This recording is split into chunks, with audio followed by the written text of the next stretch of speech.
I start too late. So welcome everyone to, you are in the breakout regional session, Cultivating Reciprocity, Growing Sustainably with Our Water Resources. I hope you've had a great water week so far for those of you who have joined us for other days and other sessions earlier this morning.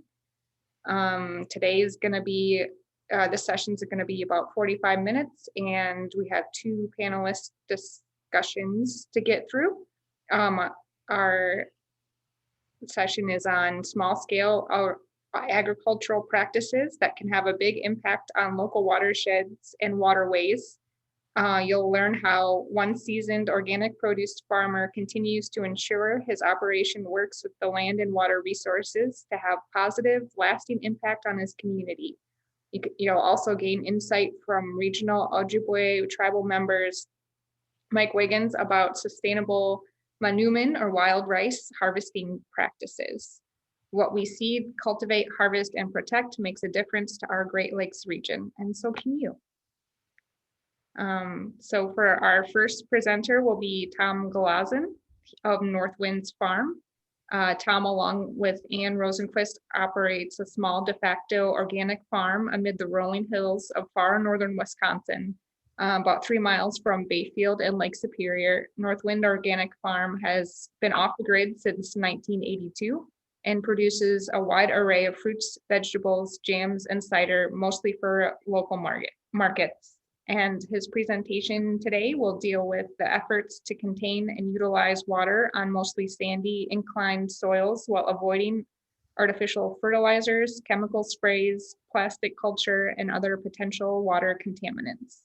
We'll underscore the importance of protecting water quality in a nearby Class 1 trout stream, the area watershed, Lake Superior, and the waters throughout the planet. And just since I know Tom personally, I just wanted to give a little extra background on him. So he began North Winds Farm almost 4 decades ago and was one of the first organic and sustainable farmers in the area. He's contributed to the health and well-being of our area in a multitude of ways. He's head of the steering committee for the Bayfield Farmers Market, along with many others. He has a strong integrity and commitment to farming sustainably for the benefit of local communities and ecosystems. And he has also mentored a great deal of young organic farming enthusiasts through informal apprenticeships at Northwinds. Some of whom were so inspired, they subsequently stayed in the area and started their own sustainable farming operations. And they continue to pass along the commitment and persistence to aspiring farmers and the health of the land, which is quite a legacy, I have to say. I'm very grateful for Tom and Ann's influence over the region. And Tom and Ann represent a wealth of knowledge and experience with which to share with us today. And we're so grateful they've taken the time to do so. So with that, Tom, take it away.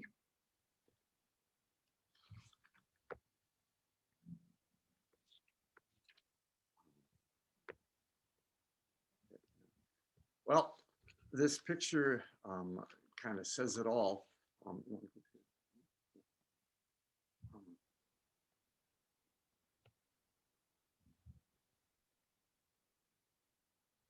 We're a little slow in the transitions here today because I don't know much about computer operation. Ann knows quite a bit, but we've got to put the thing together. So thanks for your wonderful introduction, Sarah. Really appreciate having the chance to be here today and to be accompanied by Mike Wiggins, a man who I have a great deal of respect for and who's done an awful lot for the environment in the area. I'm going to tell you a little bit about our farm and a little bit about the way we operate things and some of the water quality and water preservation measures that we've taken on it. First of all, I want to start out with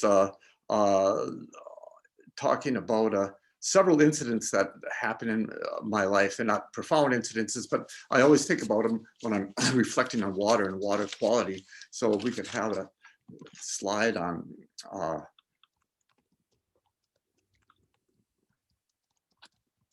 okay, that slide, if you look closely, there's a tree down over a cement box, and that was a cistern a groundwater cistern. And that's where my family, when I was growing up, got their water. It gravity fed almost a quarter mile down to our house.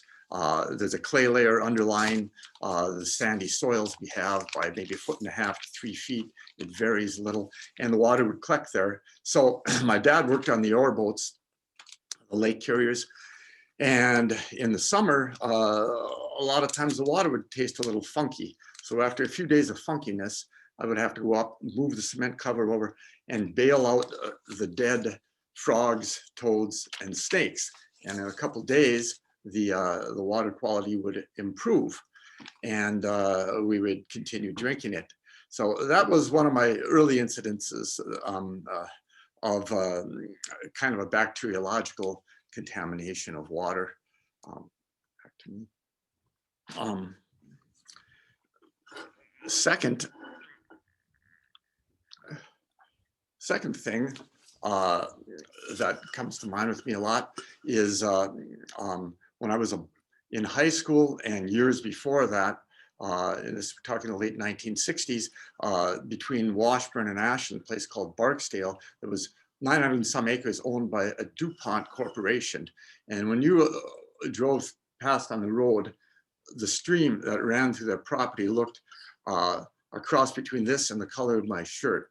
It was a TNT plant, and that was much of their effluent that was going there. There's contaminated groundwater there yet today, but I remember doing experiments with, and there's 2 lessons in this. I remember doing experiments with that water, where I bought a bunch of minnows from a minnow shop, brought them home, collected water above the plant, collected polluted water from the plant, put them in separate containers with the minnows.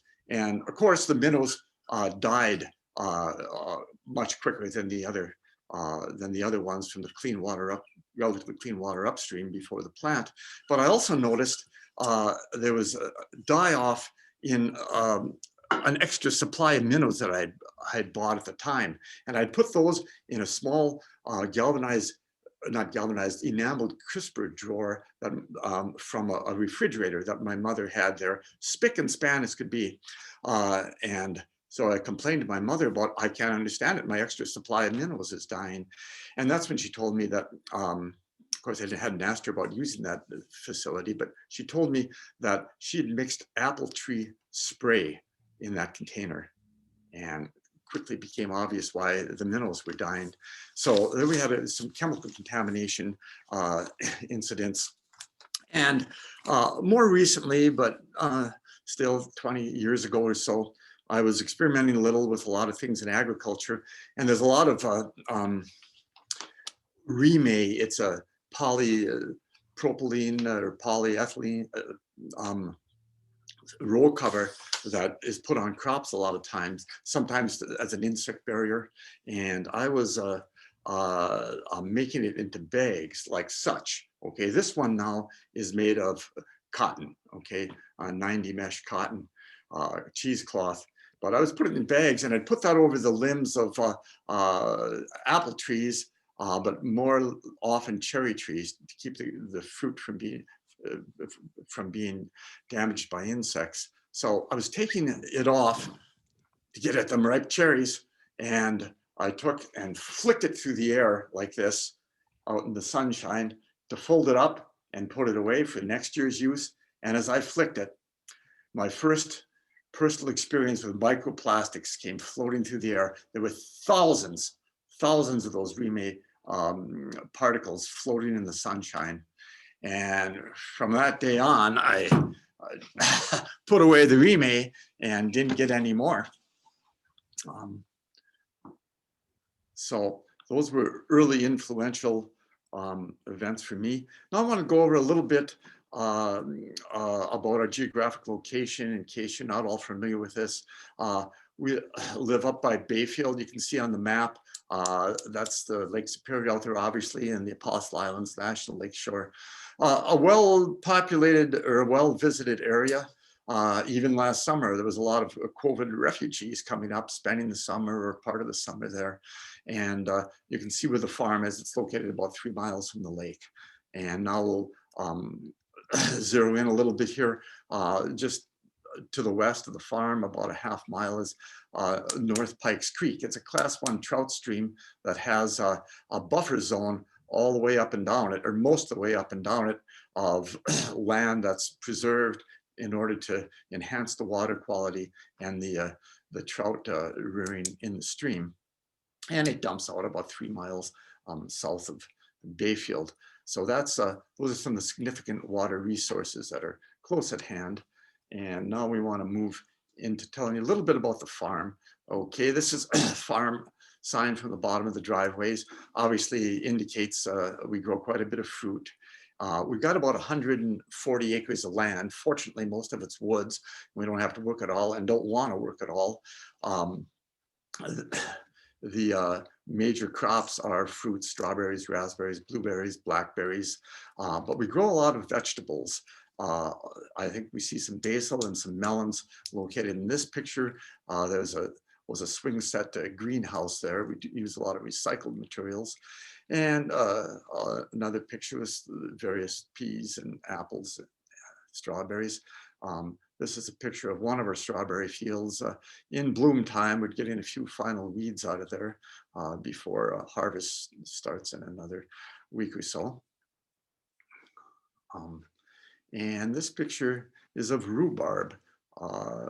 And in the background are some blossoming apple trees. And actually between those apple trees and that rhubarb is a crop that's become fairly important to us lately. It's not managed very well there. There's no trellising on it, but those are hardy kiwi plants, which ripen in late September, taste much like the kiwi you get in the store from New Zealand or now California, but much tastier, I think, and they're fuzzless, so you can just pop them in your mouth.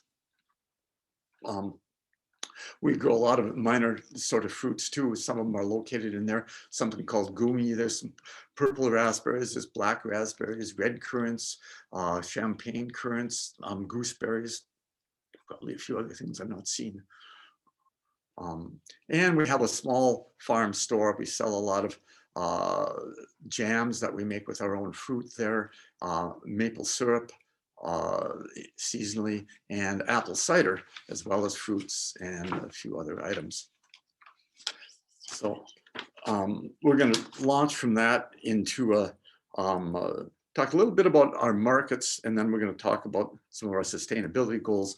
We market primarily in several ways. We've got a CSA, it's Northwind CSA. It's the only CSA really that's based in Bayfield. And we market through that, and we go to several farmers markets, Madeline Island and Bayfield principally. We sell to the food co-op in Ashland, several stores, sometimes the food co-op in Duluth. And we have a few other wholesale restaurant markets. And we also have drive-up customers that come up in various numbers all summer long to the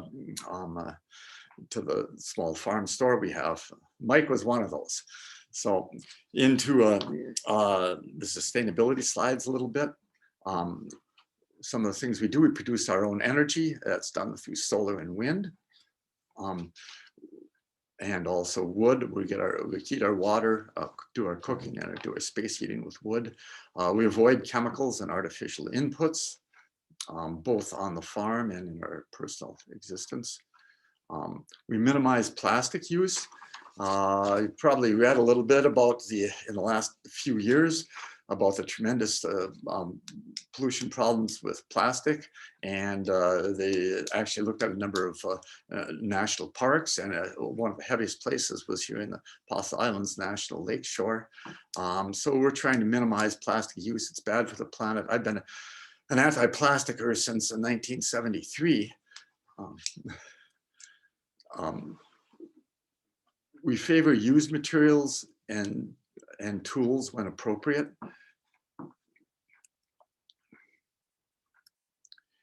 And we consider the environmental impact in basically all of our decisions. We repurpose, repair, and recycle.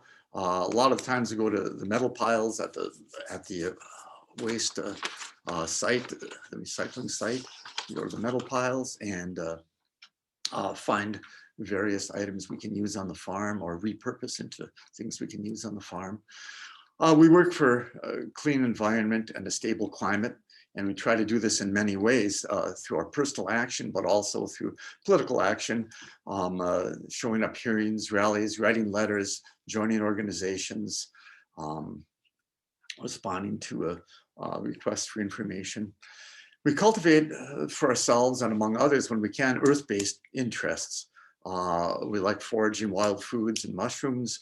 We enjoy working with outdoor skills, and we do hide tanning and basket making. Okay, a few visuals of some of our sustainable things. We've been in solar energy for a long time. The farm's been off grid since 1982, never been hooked into the grid. We have some very used batteries, industrial batteries that are that the electricity is stored in. I believe they're about 23 years old now. A lot of our solar collectors are used. Those on the house are used. The ones on the trailer are also used. Next. We started with a wind generator put up in 1982. It was manufactured in Duluth, and that wind generator was in the process of being replaced there after 28 years. The blade wasn't on it yet. It was working today when we left. Sweet cherry tree with some more solars behind it. We fool with a bit of affordable electric vehicles too. This is a small golf cart type truck we take to farmers market and use around the farm between the fields for carrying things. And here we are installing batteries with an intern in an electric tractor. Okay, so now, so water is essential to everything we do here on the farm, and we employ a lot of measures to try to conserve water and to retain water. As I mentioned before, we're on sandy, erosion-prone soils, and we've got hills. There's hardly a level spot on the property. So we're always trying to maintain the water that comes through, and we'll go over some aspects of that now. Tom, you got about a minute left before we do the Q&A. And if anyone would like to put their questions in the chat box, we'll get to those shortly. Thank you. Okay, we'll go through quickly. Landscape to retain rainfall. We create berms on contour to slow and hold the water. We put our perennial crops on steep slopes. We minimize contour and have contour tillage. Next slide. We use mulches. We plant cover crops to hold soil and water, build carbon, avoid over irrigation, no agricultural and plastic packaging, use rain and surface water for plants, refrain from oil-based clothing. We'll go on to the next slide here. This shows some of our ponds and water tanks that we use on the farm. Next slide. Things we don't do: we don't spray a lot of chemicals. We don't engage in soil compaction or covering the ground with plastic. We do like water droplets. And other things we don't do is spray chemical pesticides, use artificial fertilizers, spread raw manure, use plastic covers, and we don't congregate large numbers of livestock into CAFOs. And we don't support pipelines, wasteful energy use, hazardous chemicals. We do like strawberries. I would just, apparently we're about wrapping up on time. I would just say that in pulling together this presentation, it was hard to sit and think of all these things because the first thing that came into my mind was policy. We need policy and action, and we need to implement measures to protect the water and to protect the climate. And we're going to have to change our lifestyles, and we're going to have bans and restrictions on certain things, and we're going to have to do it very resolutely and with purpose. And I appreciate this opportunity to talk to you, and hope to catch some more on the questions and answers. Thank you so much, Tom. That was really edifying. And I don't see any questions yet, so I just have one quick question of my own. Um, I was wondering about soil organic matter. Could you do maybe a 30-second overview of what that is and why is it important to build that up? 30 seconds. Okay. Soil organic matter fits pretty well with fighting climate change because it involves storing carbon in the soil a lot. And building organic matter in the soil feeds the microorganisms, which in turn make a lot of the nutrients that plants need available. Storing organic matter also helps absorb moisture and retain some of that water, which we really need on our sandy soils. So it's been since the first bush crop was 1986. Since then, we've been working continuously to try to build our soil through cover cropping, through manures, green manures, and through mulches. Awesome. Thank you. Yeah. So it totally um, retains moisture and allows for more water to be absorbed into the soil than just a regular sandy soil would, right? Correct. Yeah. And the plants need the water, obviously. They're not going to use it, all the nutrients in the world, but if they're not delivered, it doesn't do the plant any good. Well, great. Thank you so much for sharing your expertise and experience with us. I'm going to let Liz introduce our next speaker. Great. Thanks, Sarah. Thanks, Tom. I really learned a lot and enjoyed your presentation greatly. I especially loved your pictures of those beautiful, plump, ripe strawberries. I didn't have my mic on, which is good because you could have heard my stomach growl and my mouth water. It was a good thing the camera was off. I can't wait till summer. So thank you, Tom. And we're going to turn to Mike now. Mike Wiggins Jr. is the chairman executive director of the Bad River Band of Lake Superior, Chippewa. He's also a major advocate for the conservation of natural resources. In 2019, he was named an outstanding alumni of the University of Wisconsin Superior. Mike got his bachelor's degree from UW Superior in 1992. Before becoming the chairman of the Bad River Band, Mike served as a conservation warden for the Great Lakes Fish and Wildlife Commission. Mike learned how hunting, fishing, and harvesting were essential to the tribe's cultural and spiritual traditions, and why the tribe's ceded territory rights were important to protect for future generations. Today, he is a vocal leader in the protection of the Bad River watershed, surface and groundwater, and in the resistance of resource extraction initiatives near his tribal homeland, which threaten landscapes and Lake Superior.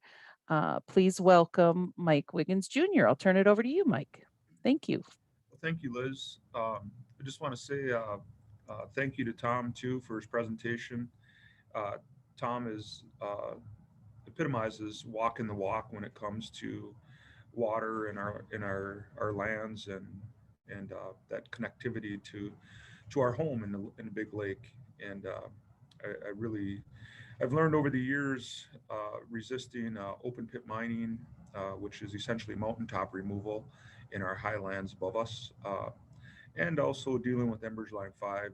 That that folks like Tom are the true drivers of sustainability in our homeland here, and they stand up for our place, and I never take that for granted. And so it's always good to see Tom and listen and learn from him. So, and it's always good to visit his farm too, which I do quite often. But I'll come at it a little differently when I think about cultivating reciprocity and how we relate to water.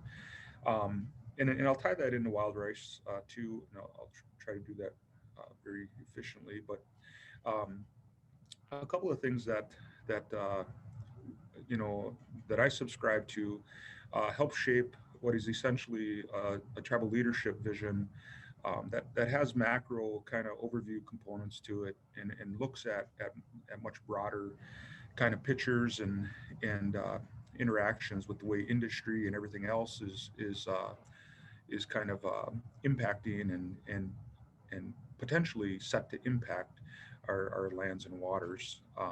As I mentioned, we're dealing with we've dealt with mining resistance and And that's not done. As long as there's a metallic mineral body in the ground near us, we're going to always have that threat or that shadow looming over us. That mountaintop removal could arrive and decimate our water resources here in Bad River and what would be the Chequamegon Bay, Apostle Island area, Lake Superior. We also are in active resistance dealing with an outdated failing pipe that is called Line 5, run by a company now known as Enbridge, uh, international multi-conglomerate that is creating a very, very imminent and real threat right in our namesake river, the Bad River, about 7 to 8 miles as a crow flies from Lake Superior. And so we're in active motion to protect our water resources, and the way things seem to go, that probably will not stop and change. But there's some things that we do to remember uh, that macro picture and to guide us, and that's first and foremost remembering who we are as Anishinaabe. And one of the things that our tribe carries is described as a seventh generation vision or a seventh generation ethic, and it's quite simply a practice of mindfulness. Tom kind of got at it a little bit. Uh, uh, Measuring our decisions and our actions today in real time through the lens of what that seventh generation is and what kind of impacts our actions today are going to have on that seventh generation ahead.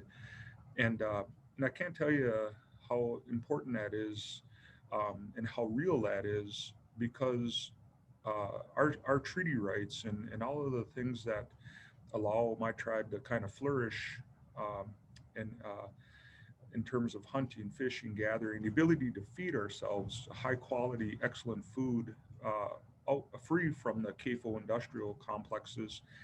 All of those things were retained by chiefs back in, around the turn of 1900 through treaties. They were reserved rights through treaties where those chiefs were thinking about the seventh generation. And here we are in 2021, the seventh generation from those treaties. And so we are the seventh generation in a sense, and our responsibility is to recognize that now we bounce our mind and our thoughts out to all those babies that are still on the way, that are still traveling through the stars, so to speak. So, what that does is it's a practice in mindfulness that gives us a very, very long memory, um, then it sends our minds way out into the future, and then you have this beautiful perspective that starts to arrive, perspectives that show up as just kind of stunning realities, like if my grandpa Bill was here, a man that I loved and grew up around and always fixed my bikes and things like that. If my grandpa was alive today and he walked into a gas station and seen a full cooler full of water, selling at, from $1.59 to $1.99 a bottle, he would probably turn to me and in a confused state ask, what in the world's going on here?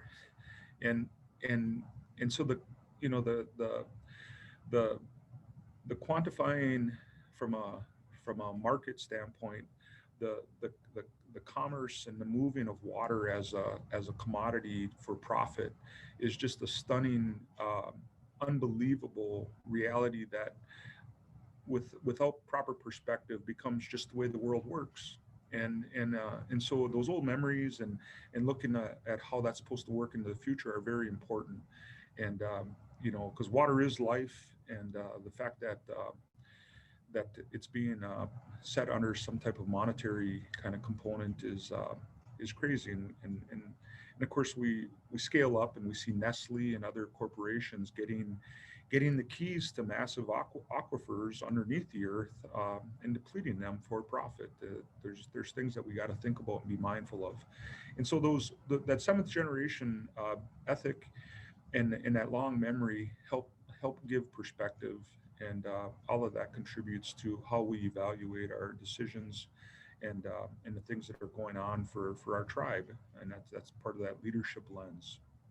And then the other thing that, and Tom kind of again mentioned that when we think about what's happened to our world and to our localized kind of home, it's very tough to take. As Anishinaabe, our stories and a lot of our elders remind us of the way things used to be. Powerful, robust systems that stood taller and stood stronger than the systems that we have right now. Now, I'd have to hit time out and pause for a quick second and tell everybody what we have right now is still enough. And Mother Earth and our waterways and all those things up here in northern Wisconsin around Bad River, Lake Superior are still enough and unbelievably beautiful and sacred. And they're poised to rehabilitate and heal. And so, but I do want to acknowledge that they are unbelievably diminished. And that is a reality that has to be taken into account as we think about how to be sustainable.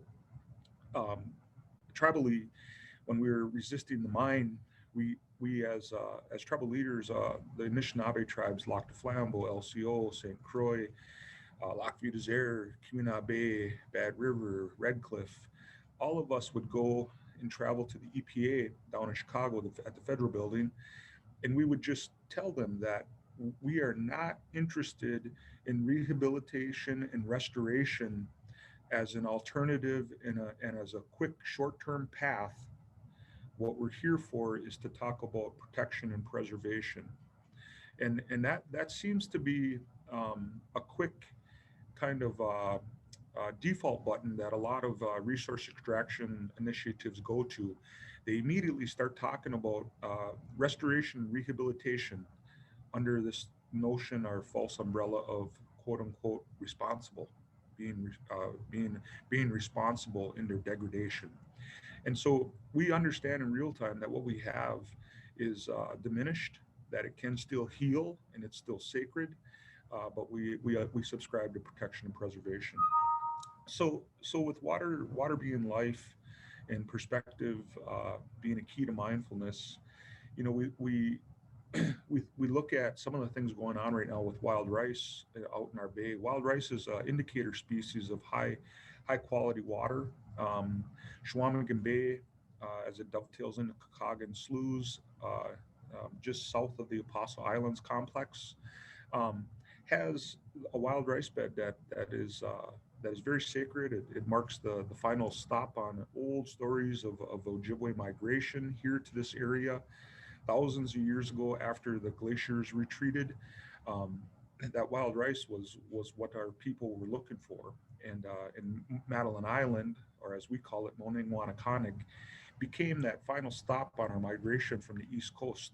So the wild rice beds that are here in Lake Superior are unbelievably important.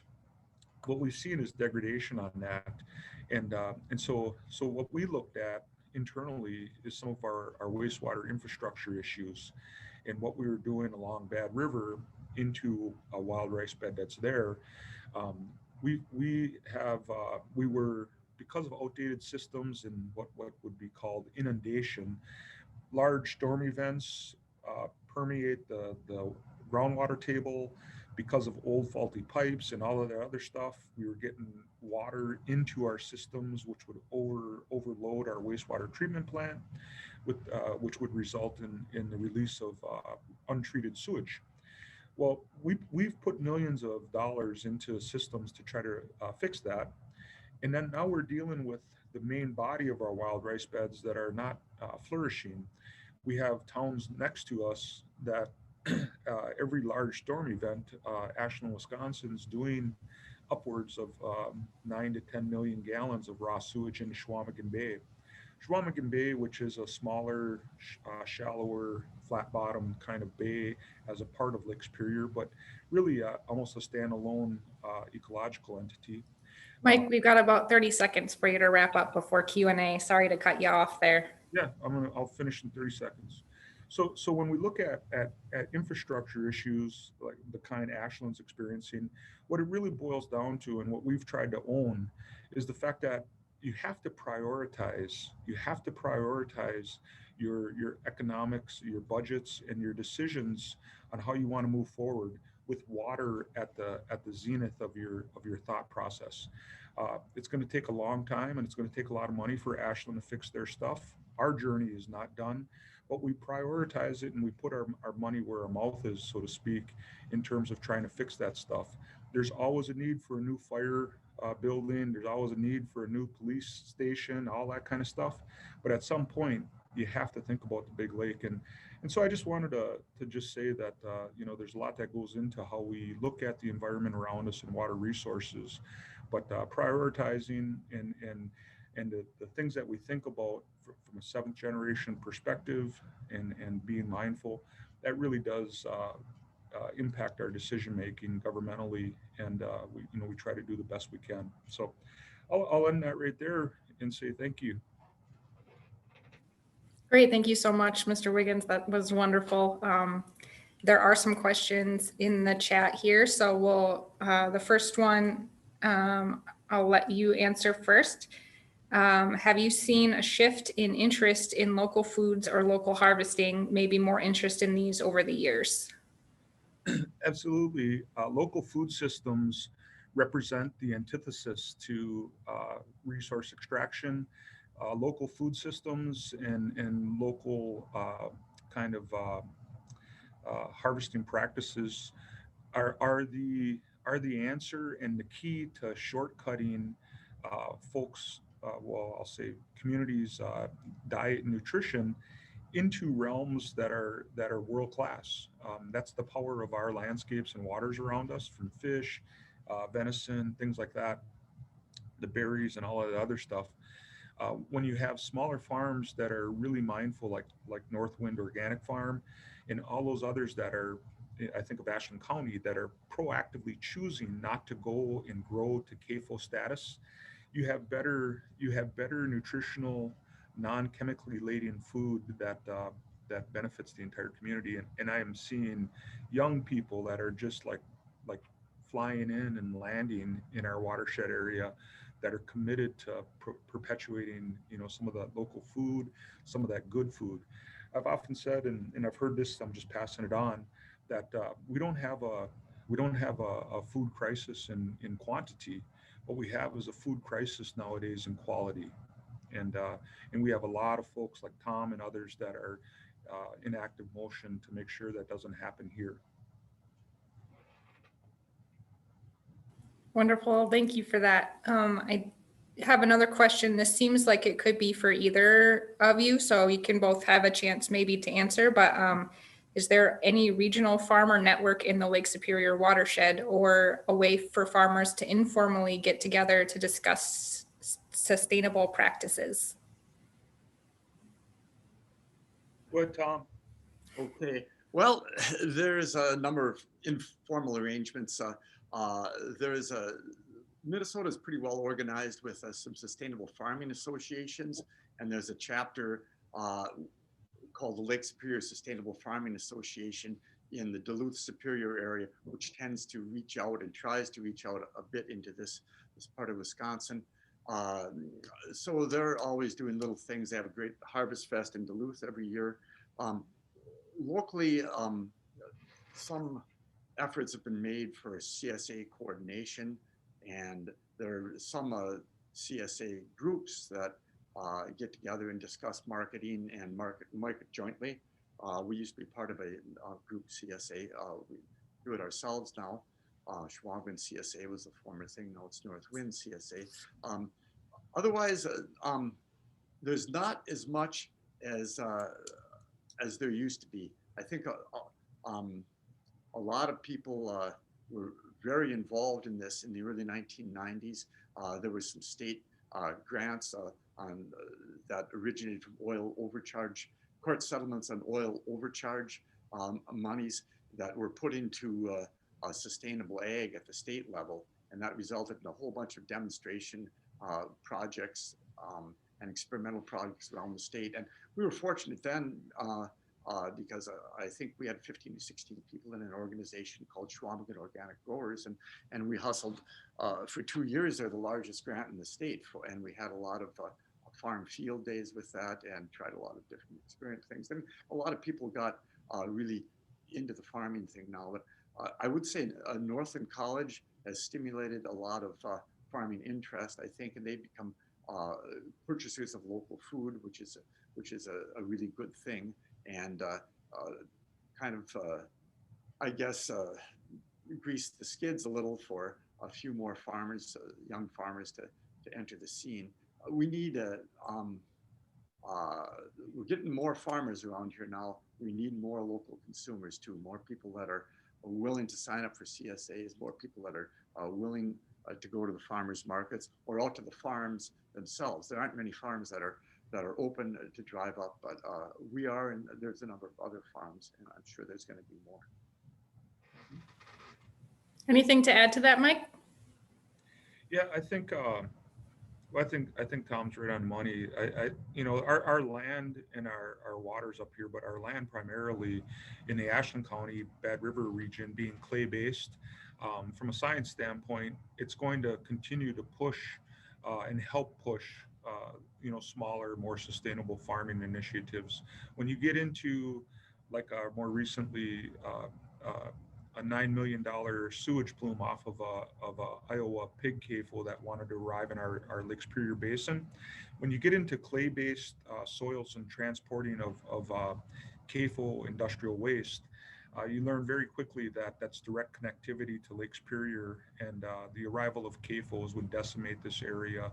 And there's a multi-million-dollar silent sport and tourism-based industry that drives things here too. So local foods represent the logical pathway forward. Our local sustainable farming represents the logical pathway forward.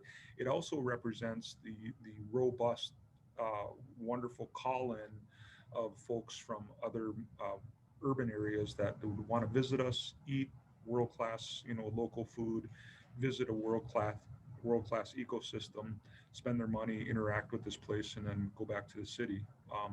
It all becomes the antithesis to greed and excess and resource extraction. If I could add something, Sarah?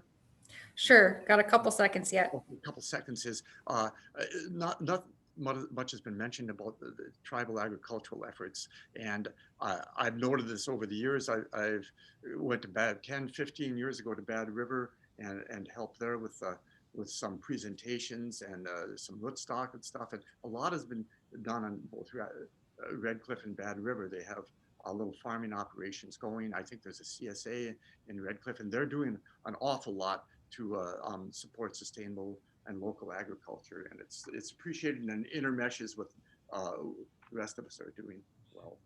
Yeah, thank you, Tom. We call that our food sovereignty effort. It's hard to talk about taking care of your people until you can feed your people. So food security, food sovereignty are huge initiatives, and we got hoop houses and farms and chickens and all that stuff going. To dovetail into that hunting, fishing, gathering realm, hunting, fishing, gathering, and treaty rights, the growing power realm of farming and sustainable practices. There it is, man. It's just pure power, and it's something really good that we can ride into the future. Wonderful. Thank you both, gentlemen, for all of your knowledge and insight. We all appreciate it. I know I speak for everyone when I say that. And if anyone else is interested, you should have their contact information or at least their websites available. And it would encourage you, if you have any additional questions, to contact them directly. I'd also encourage you to check out our keynote speaker, Dr. Nancy Langston. We'll be speaking on Sustaining Lake Superior, Hope for the Future in a Warming World. And that starts it starts at 11:30. So if you want to join that, that'll be up soon. And otherwise, thanks again, gentlemen, and everyone have a wonderful day.